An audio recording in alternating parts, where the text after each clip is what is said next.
Good evening. I am Dr. Banerji from Jabalpur, from Ideal Fertility IVF and Genetic Center. This is our regular program, and we have changed little bit the pattern, and we will be taking your questions also. But this podcast is regarding with the demand from the viewers to have information regarding IVF technology, IVF methods, what is ICSI, what is blastocyst, and there are many frequently asked questions which Devendra has collected from our comment section, and I feel that it will be helpful for those people who are going for IVF. Although we have different videos on IVF, but it is a comprehensive one with the video, with technical inputs, so that you can get an idea how IVF is done. So, so I request sorry, Mr. Deven to start with the questions. Please go ahead. Good evening, sir. I have some important questions from our patient. My first question is, how does IVF work? How does IVF work? See, this is a very important question. Why? How does IVF happens? Very technical and scientific question, and this scientific question should be explained in a scientific way, so I can put it on the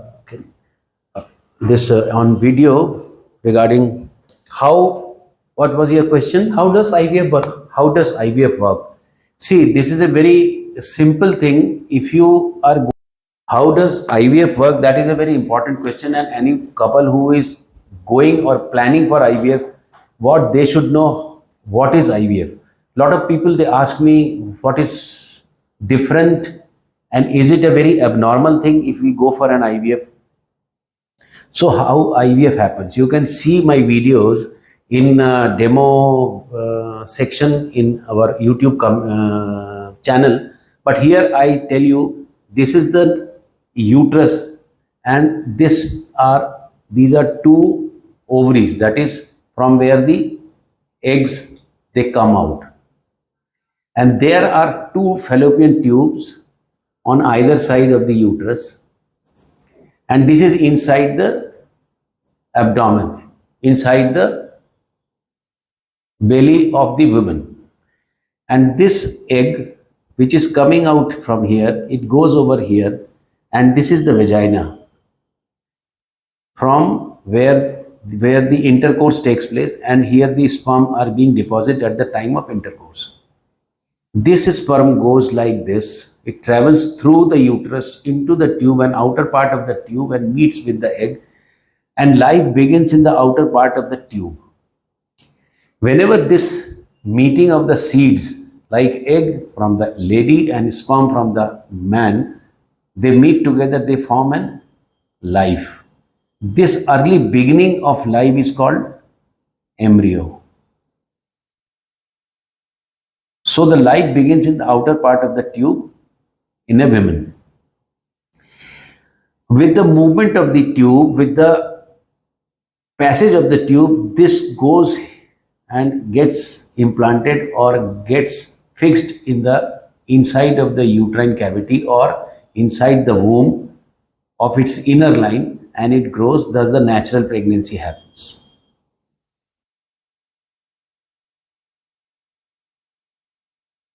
Now, if you are not getting pregnant, sperms are good. I am taking a very simple question. Sperms are good. Lady is menstruating regularly and there is a release of egg. They are meeting together, but there is no pregnancy. That means this meeting of the seed is not happening. If it doesn't happen inside the tube, then there will not be any pregnancy. So this is called infertility. This is the tubal reason or tubal cause of infertility. There might be reduced sperm, there might be not releasing the egg regularly, then only this might happen. Now, if it doesn't happen, then there is infertility, that is childlessness, no child. Now, if you want and you are not able to get pregnant, that means this is not happening. What we change in IVF? The same thing when I do, I draw,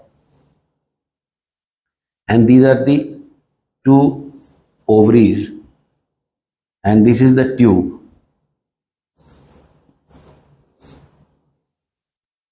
Now there is no fertilization here because there is a problem in the tube or problem in the sperm or problem in the egg release. If there is no union, then there will be no pregnancy. So what we should do? Either we should repair the things, the reason why it is not happening. If it is not possible, that tubes are so damaged that you cannot make it a correct tube, so it will not be possible. So what we should do? Then this is the vagina and it opens outside. We give some injection. Normally nature makes an egg, single egg. We give some injection to this girl and we make multiple eggs. These are called egg containing sacs. These are called follicle, and inside the follicle there are eggs. This will happen this side also. So these are the eggs. Normally these eggs are released and they go into the tube, but because tube is not working or this meeting is not happening because of poor sperm, whatever may be, the fertilization or the meeting of the seed is called fertilization.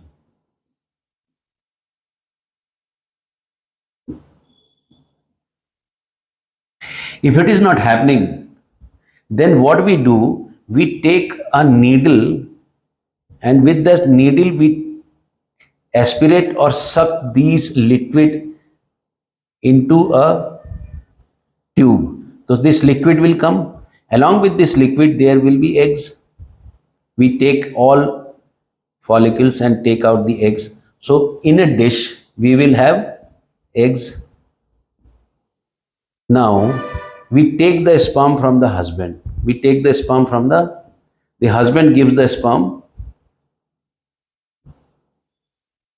We take the sperm and then we mix these sperm with these eggs. These are the sperm. Now there is a meeting of egg and sperm outside the body, which happens here. We are making it outside. Whenever we make fertilization outside, it is called in vitro. Vitro means a glass dish. Whenever this meeting happens inside, it is called in vivo. Whenever this fertilization happens in vitro, then it is called in vitro fertilization. This in vitro fertilization, short form is IVF. Now you will ask, are we putting these sperms and eggs together? We can do, and we usually do previously.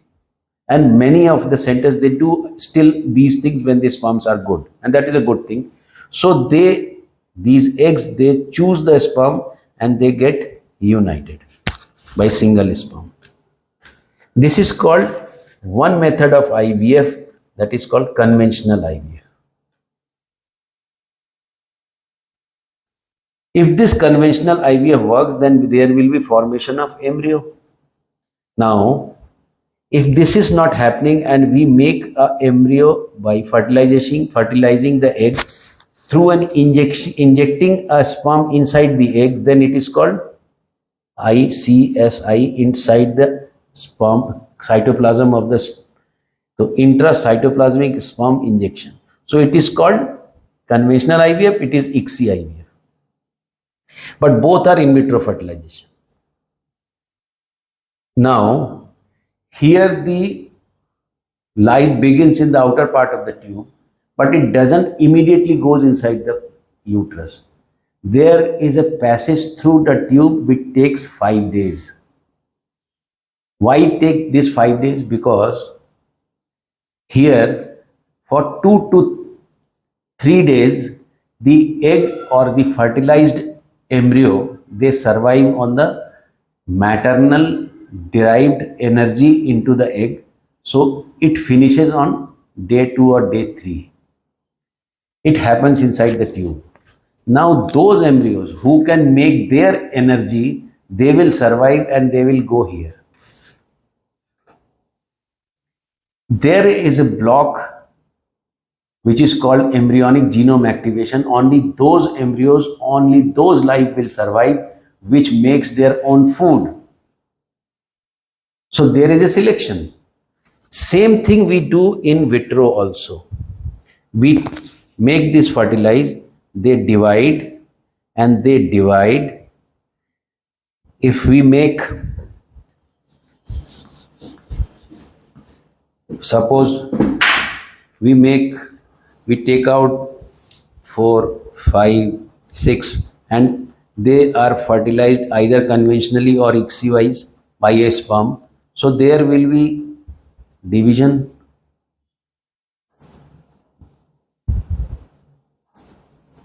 So they will go up to this, there will be division, everyone will go over here.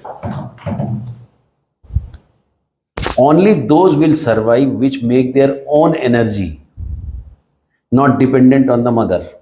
So there might be some of the embryo might go beyond day 3 to day 4 and then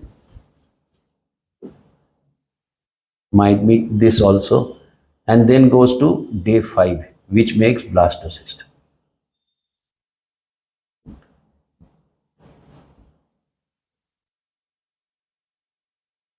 This is blastocyst. So the day 5 is usually the blastocyst day which are filtered through this eggs which are collected, fertilized, made embryo. All embryos might look very good over here. Same. But when you check on day 4, they might stop here and only one it grows. So this is called compaction state or morula. Then it goes a reorganization and it forms the blastocyst. So when we make these blastocysts in outside the body, the concept is called IVF. IVF might be a conventional IVF, making an embryo, or ICSI IVF. And when we do this culture, why it is called culture? Because there is a cell survival. We are maintaining the life outside the body. This is very important and this branch is called embryology. If embryology is good, very well quality controlled, then only this life survives. Otherwise, there is death. It is only the survival of the fittest which goes into the day 5 and makes blastocyst. And this, when this happens, the nature makes this blastocyst and transfers over here. We make this blastocyst and then transfer from down into uterine cavity. When we do this embryo,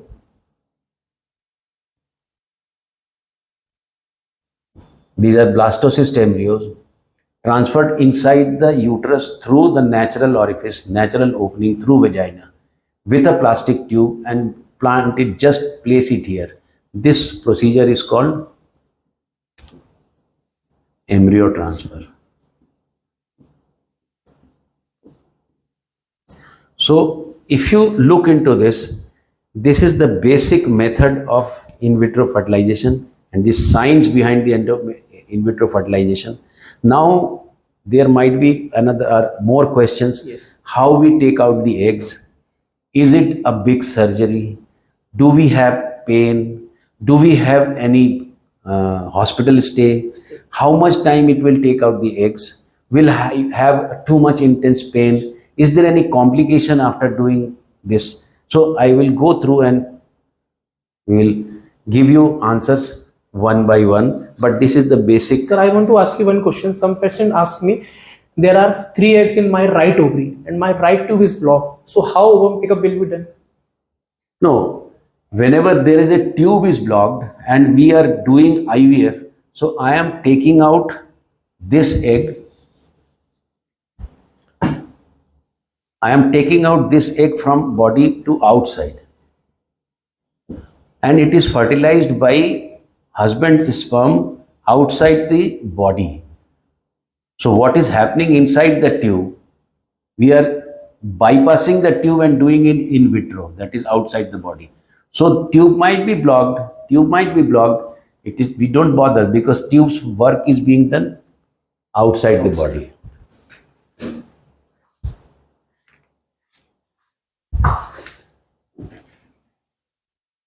My next question is, who is a suitable candidate for IVF? That is also very important question, that who is the suitable candidate for IVF. Again, I am telling, we are not doing IVF for every couple coming to us with infertility or not successful in creating a pregnancy. Our first work is find out the reason. Sometimes there might not be any intercourse. There might be some vaginismus. There might be some erectile dysfunction. So if intercourse is not happening, we take that history. Then we can counsel them and we can correct that. Then there might be a natural pregnancy.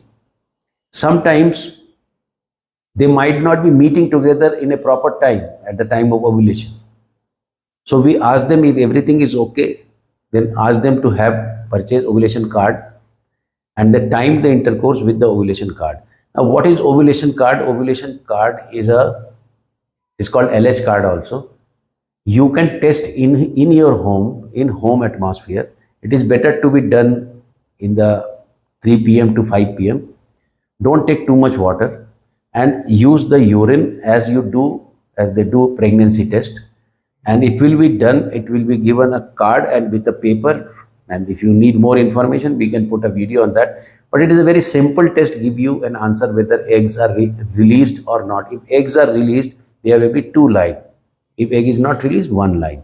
If there is no 2 line, then patient or the couple or the lady is not releasing her eggs, then that might be the reason.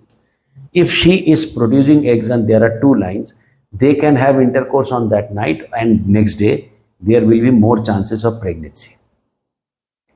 Many a time the working woman or working husband, they might not get time or get tired to have intercourse on that particular day, so that might. Second, we always check how is the egg quality. What is the AMH? AMH is the method to check the quality of eggs and quantity of eggs. Normally 1 nanogram per ml is the cut limit, but definitely 1 is also low. That means the baby is like a crop. A good crop you can have only with the good seed and good soil. If seeds are poor, if seeds are with less power, the chances of getting good crop will be reduced. So I should see the seed of both husband and the wife. Wife's eggs can be tested by a blood test, AMH and ultrasound. Husband seeds are tested by simple semen analysis. If semen is not good, if quantity of the sperm is less, now what is the normal quantity? The normal quantity, there is a limit WHO has put, that is 15 million. You will ask, 14 million will not have pregnancy? They may have. I have seen that even 5 million have a natural pregnancy. So if there is a poor sperm, now if poor sperm with poor sperm moving, how can the sperm move from vagina to a tube to meet the egg? So there might be some reason that they may be a candidate for. Now if the lady is not regularly menstruating, but having eggs, not menstruating regularly, most common cause is polycystic ovary. Now if she is not releasing eggs regularly, then how can she will get a pregnancy? These females, they take ovulation induction drug or treatment for releasing eggs. Then they come to us if they are not successful, though those are the candidates of IVF. Another very important thing is sperm is okay, eggs are okay, they are meeting together at the time but not getting pregnancy. That means there is no fertilization. Fertilization happens in fallopian tubes. And when you do an HSG, this is a very common scenario. If you do an HSG, the HSG shows that report shows that tubes are open, patent. When I see that X-ray, there might be some problem in reading the X-ray, reading the tube, how tube looks. Tube should be healthy. It is not the only patent tube or open tube gives a pregnancy. It is a healthy tube that gives a pregnancy. That means in HSG, if you have open tube and not getting pregnancy, there might be some problem in tubal function. That means the egg is not able to give food to the embryo which is formed inside the tube, or it is not able to propagate that embryo inside the uterus. So there not be any pregnancy. So they are the candidates for. Another, if there is endometriosis. Endometriosis is one of the very difficult thing in female, where the uterine lining which creates menstruation happens outside the uterus, inside the abdomen, inside the stomach, inside the lower part of the body. If it happens, it creates a disturbance in fertilization. So there might be infertility even though she is menstruating, she is ovulating, but there is no pregnancy. So these are the candidates where we ask for. Another very important candidate is, suppose someone had an ectopic pregnancy or tubal pregnancy and they got treated without operation, or they got operated for removing that part of the tube, or tube is not removed, only pregnancy is removed. If this happens, then why there is ectopic pregnancy? Normally the embryo which I have shown in my teaching, that embryo should come into the uterus. But while coming into the uterus, there might be some problem inside the tubal lining which they got stuck. If they got stuck, the uterus goes with the baby, but tube doesn't, and tube ruptures, tube fails, tube bursts. So there might be problem. These are called ectopic pregnancy. If this happens, and then lady is not getting pregnant with the other tube, I always say, in the two tubes, whosoever was the better had tried to have a pregnancy through this. That means if you are not getting pregnancy after ectopic pregnancy, one thing is sure, you are fertile, but you are not getting pregnancy because the other tube is more damaged. Even that tube is functional, there might be more chances of another ectopic. So these are the candidates of where I always say go for IVF. If there is a tuberculosis, if there is a tubal damage, if there is a hydrosalpinx, if there is a tubal mucosal damage, if there is a severe endometriosis, these are all tubal causes, whether fallopian tube is the responsibility. Now, if there is problem in the eggs, the AMH is very low, the quality of eggs are low, then how can you get a pregnancy? You will grow old and you will gradually reduce the eggs again. Make embryos as early as possible so that we can freeze. Nowadays we do embryo pooling also and do the frozen embryo transfer. Now the husband is having poor sperm, poor motility, poor movement, poor picture, poor morphology, number is too much less, even no sperm. These are the candidates where we do IVF. So usually in which condition you advise IUI? See, I advised IUI today, one patient, that IUI you can have. When there is a poor sperm, you can get a sperm prepared with 1 million good sperm from the pool. And if the lady's tube is okay, appears, or uterus is okay, she is having regular periods, AMH is okay, then we can make the sperm count better by washing it and concentrating it and then do IUI. But again, IUI to be done with a very quality controlled fashion so that you should get a good egg, the sperm should get a good egg to get fertilized. Otherwise, if you disturb the egg preparation also, there might be a good sperm by preparing the sperm, but there will not be fertilization because egg becomes poor. So if you do an IUI, what I do, I follow the rules and then do IUI. But up to 2 to 3 IUI attempts. If it is not happening, go for IVF. The problem with the IUI that it makes the doctor and the couple frustrated because it is not happening. So we have to have a very good counseling about that. It has a very low success rate, 10%, 11%. If it doesn't happen, then go for IVF. Have that money, have that mental strength. If you are not successful with IUI, then go for IVF. Personally, if it is not happening for a longer time, go for IVF. What are the potential risks and side effects of IVF? This is a very important question. Yesterday, one girl comes and she was adamant that I am not going to get into IVF. I just asked why. The problem is very genuine, that whenever we do IUI, these girls, they see the videos, they go into the internet and they see there are multiple injections to be taken. Injections are always painful. So, if there is pain during this procedure, definitely it carries a meaning. But I tell you, for making eggs, if there are good number of eggs, good AMH, then you might not have 10 or 12 or 15 injections. You might have with letrozole and less injections, you can make eggs. So this is one of the deterrent factor which creates, but you have to overcome that. Second thing, they are very fearful that will it have very painful affair while my eggs are being taken from my body. So I again tell you, this is under anesthesia. So whenever it is under anesthesia, you don't have any pain. How much time it will take? It will take hardly 10 minutes. Will it be a big anesthesia? Because whenever you put anesthesia word, there is a fear, definitely a fear. So usually it is a deep sedation. It is not a deep anesthesia.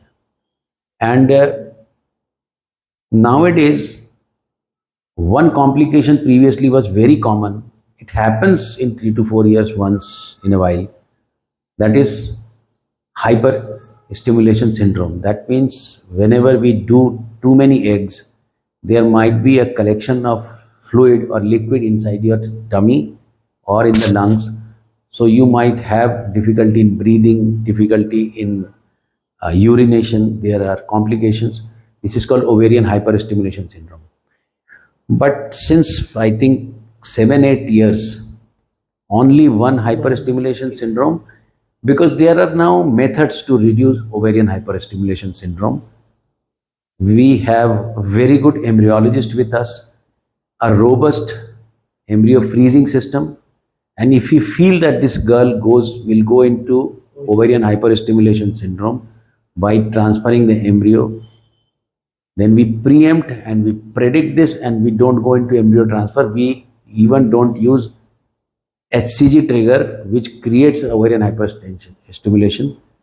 Instead of that, we use GnRH trigger, which gives a reduction in ovarian hyperstimulation, good eggs, good embryos, freeze them, and whenever everything settles down, after 2 to 3 months, you can do a frozen embryo transfer.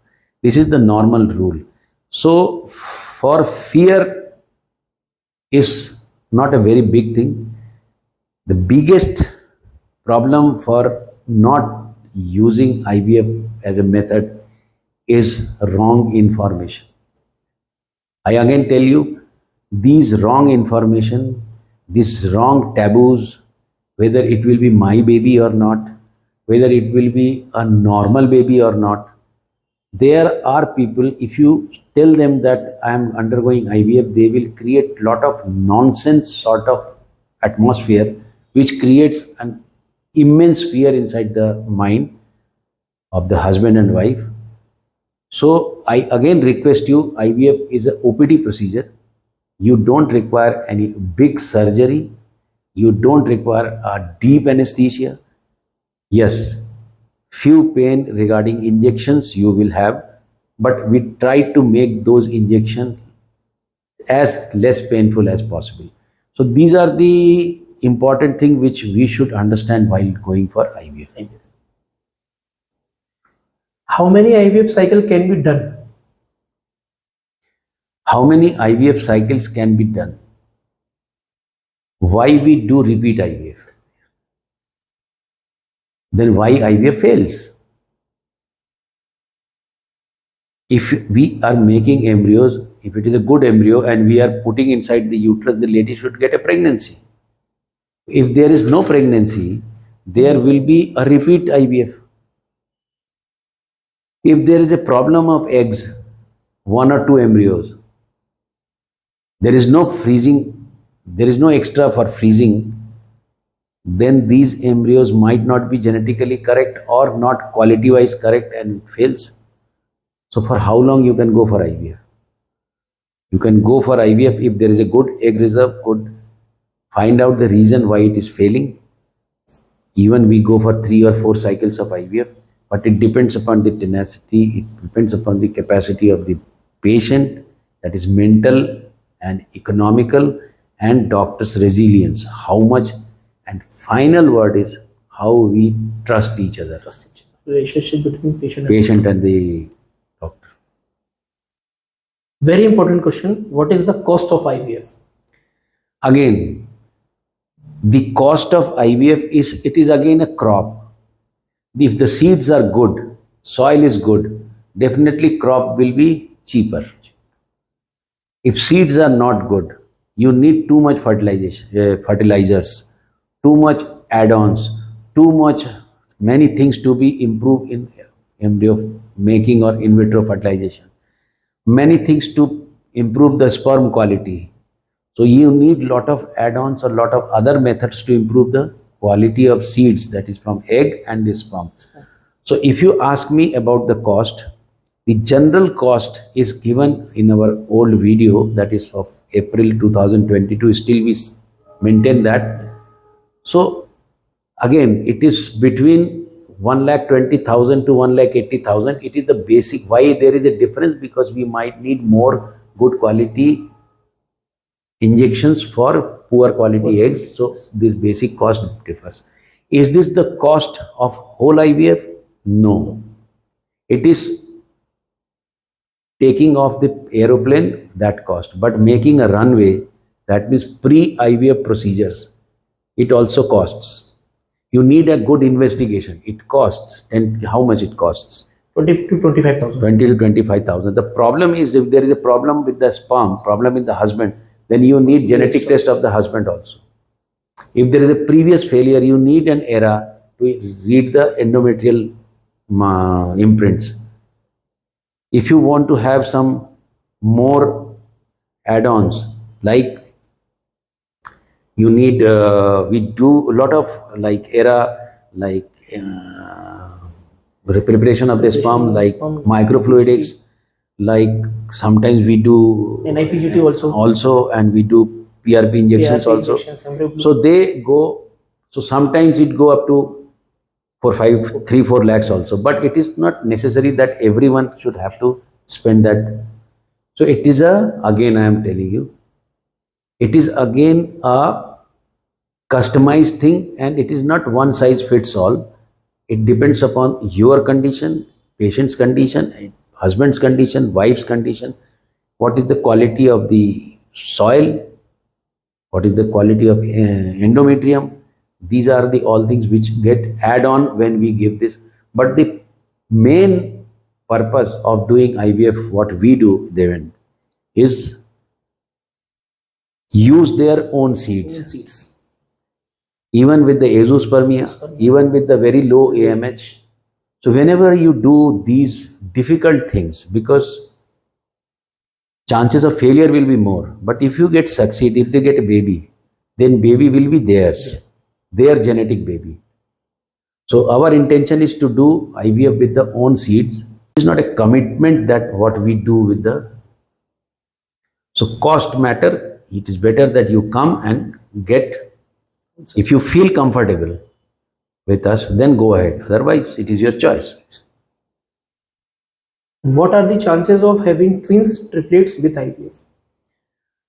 Again, it is a matter of like getting a crop. If there is a more seeds, more germinating seeds, more embryos, then we usually transfer 2 embryos. If both of them gets implanted or get connected with the mother's uterus, mother's womb, there will be twins. But nowadays, we don't transfer 3 embryos. But sometimes, very rarely, if we put 2 embryos and one again divides, then it may create triplet. This happens. But again, sometimes we choose, for a fear of ovarian hyperstimulation, single embryo transfer. We choose in those cases where there is a cesarean section, or if there is any operation to the uterus, then there will be more chances of problems or uterine injury when the baby grows. So twin pregnancy will be high risk. But I tell you, twin pregnancy or multiple pregnancy are always high risk. It's better to have a single child.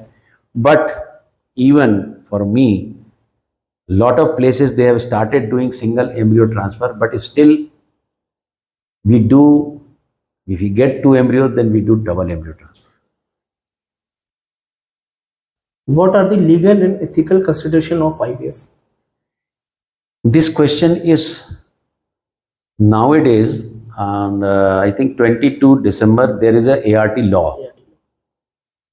And again, the IVF centers, they are being registered by the government.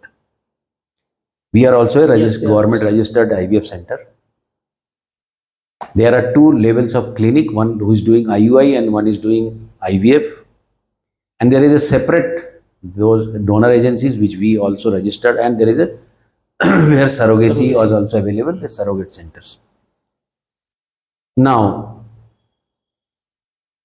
doing an IVF in a registered IVF center usually have less legal problem.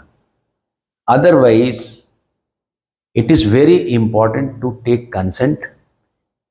Nowadays, what we do a very detailed consent, and if you don't understand the consent, then we do a video recording in your local language. If you don't understand our language, like in a different, like you don't understand Hindi, then we try to make a person, arrange a person who can understand as an interpreter also.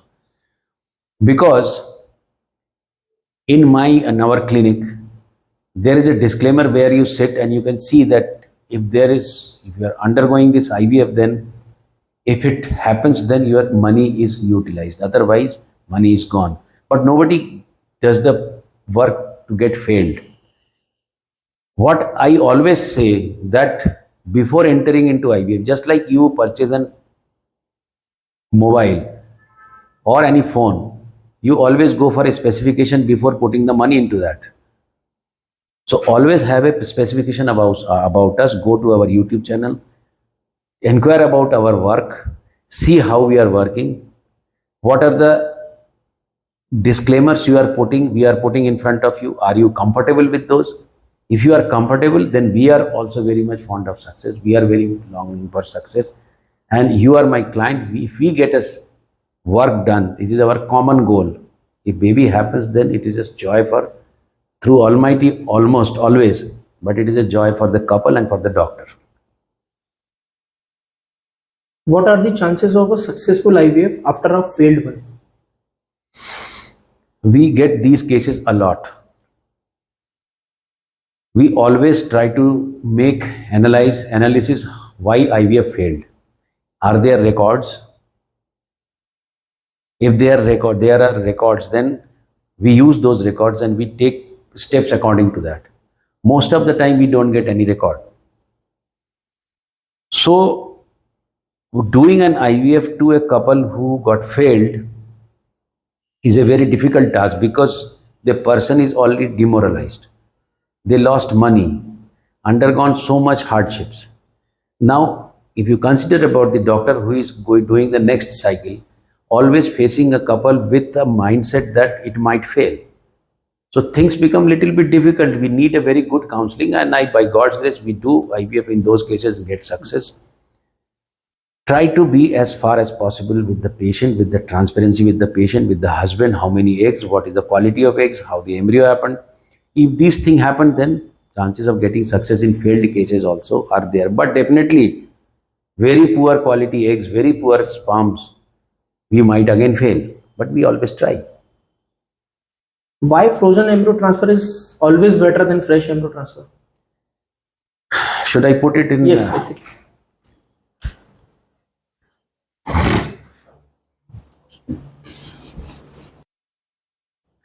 The question is why frozen embryo transfer is Better than better than fresh IVF. Now, what happens in the fresh IVF? This is the uterus and these are the ovaries. Whenever we do IVF, the nature makes a single egg here and it released. There are multiple eggs being selected, but all withers. There is a survival of the fittest and one egg is released. That means there are other eggs also which are on the run, but they are not coming first, so there is only one egg released. But there are other eggs also which might be in a second or third position or fourth position, they might create embryo. So what we do, we give this lady injection to support this egg. So what happens in her egg? She produces multiple eggs. These eggs, when they grow, they produce a hormone called estradiol or estrogen. If there is a natural selection or natural release of egg, this estrogen goes up to maximum, if you come do it, that is 250 to 300 picogram per ml. This is the unit of estradiol. And here the egg ruptures and there is a release of egg, that is ovulation.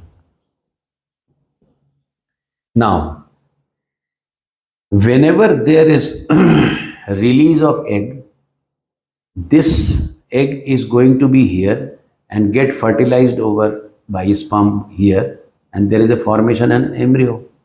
When this embryo comes after 5 days into this uterus, into this where it settles down. So whenever we do frozen embryo transfer, any, like we go into field and we sow the seeds, we don't sow the seeds in a unprepared jameen or in unprepared lining or unprepared area.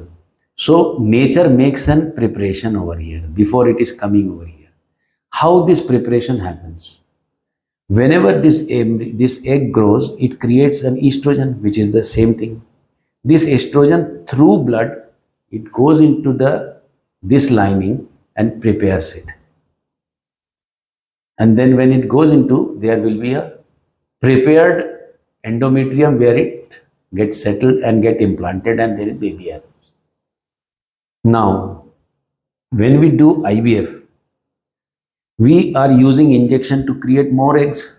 So this estrogen might go like this. So this might go up to more than 1,000 or more than 2,000, sometimes more than 3,000 picogram. Now this estrogen, this estradiol again goes through the circulation into this area. So this area gets over prepared. Over preparation of a soil, whenever the seed is coming from this side or from this side, the chances of planting or implantation or getting connected will be lesser. So what we should do? We take these eggs and freeze them. We make this, freeze them. What is freezing?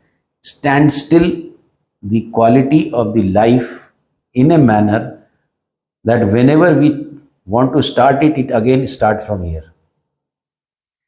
Now we have a germinated seed outside the body by in vitro fertilization and it is in the cold storage.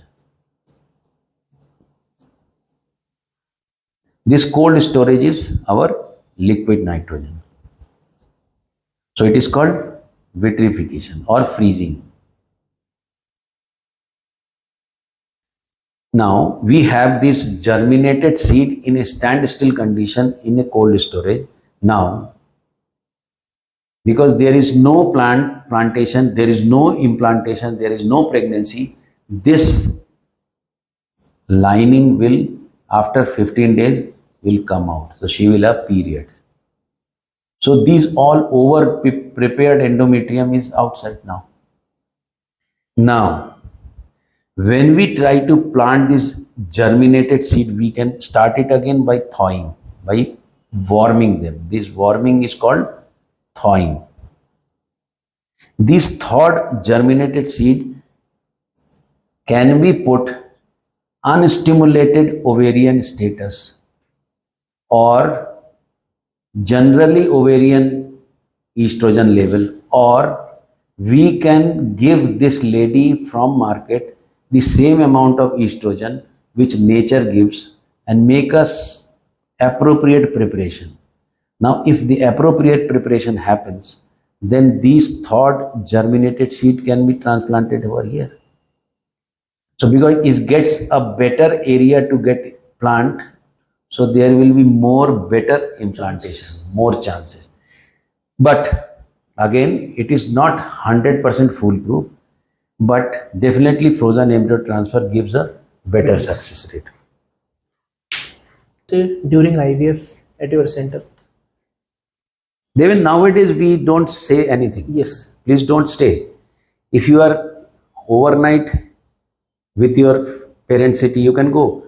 You don't need any hospital admission.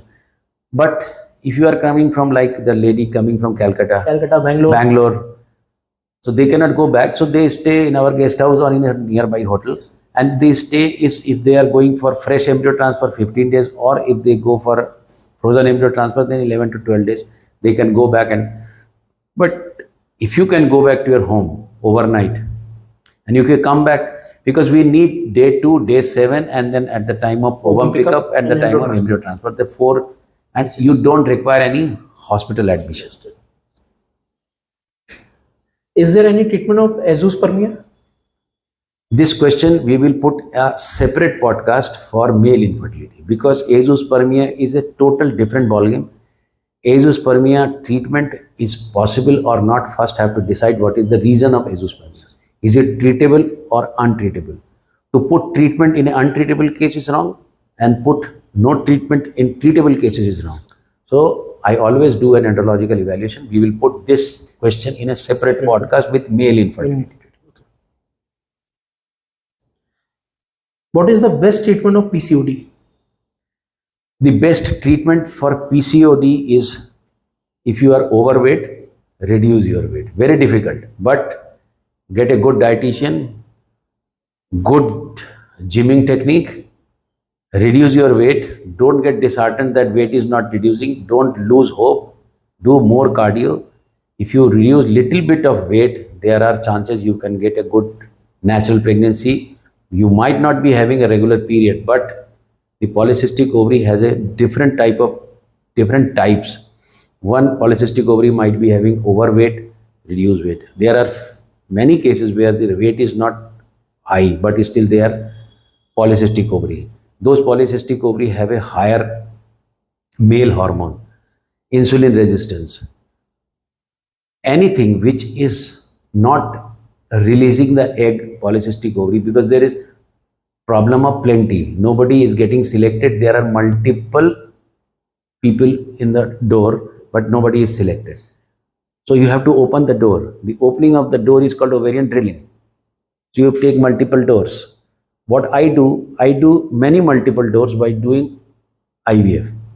So you can get the candidate also, gate become opened. If candidate is successful, you can get a pregnancy. Or if you not get a pregnancy, you might get a natural pregnancy in a later part.